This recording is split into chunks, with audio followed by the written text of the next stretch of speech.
I love that though. Like, first of all, I think it's so brave to be because like I love to travel. I don't travel like you travel. I've not made it to Hannah level yet. I aspire to get there.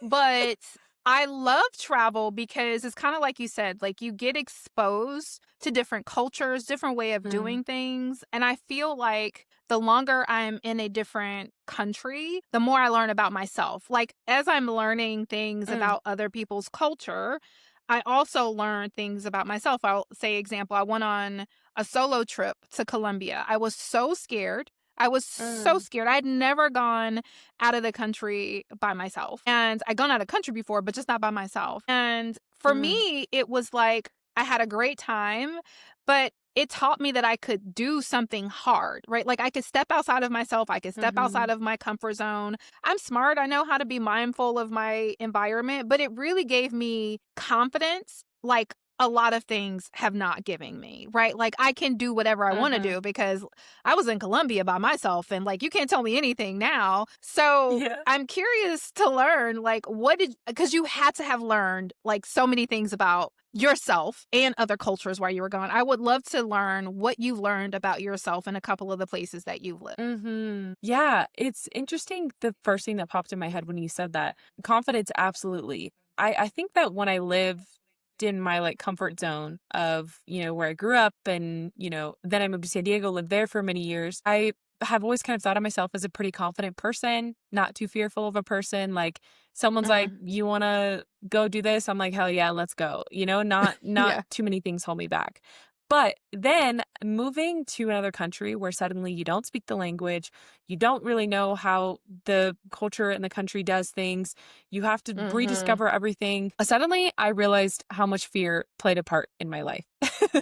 And getting Wow. confronted with like shyness, feeling so shy when it comes to learning a language and being bold Mhm. enough to just mess up and stumble over your words or sit there blankly and stare off into the distance for 20 seconds before you figure out what you're going to say, like all Yeah. these things that suddenly I was like, oh my gosh, like I was feeling this shyness that I hadn't experienced, this feeling of like, oh my gosh, like that, what are they thinking of me? And how all of these things that like I thought really wasn't a big part of my life living in Yeah. my comfort zone. But here it's like I'm confronted with that all the time. So that's a huge thing was like seeing how much Mhm. fear and all of that, how I could overcome it. But also I love to experience like as I've gotten better with speaking Spanish here, I'm like, this is so much fun.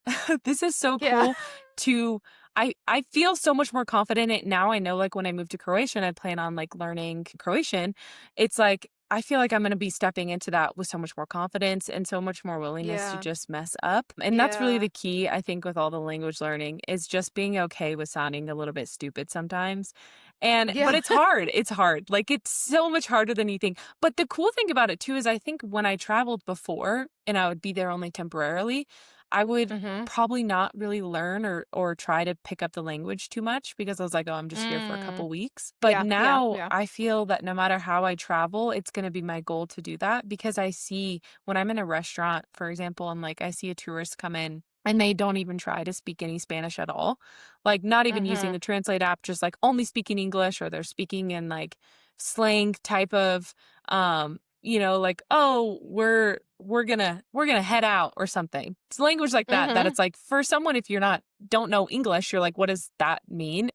Right. I feel like I see though when I speak Spanish and I'm actually trying Mhm. to make an effort, even if I'm stumbling over my words, even if the grammar Mm. is not like correct, that I Yeah. can see the way they light up and really appreciate that. And so that's something that I Mm. really think is going to stay and remain with me no matter what country I go to is to try to at least learn basics and show that like I'm here to make an effort and I want you to know that I value being here and I value being able to speak to you in the way that you understand best.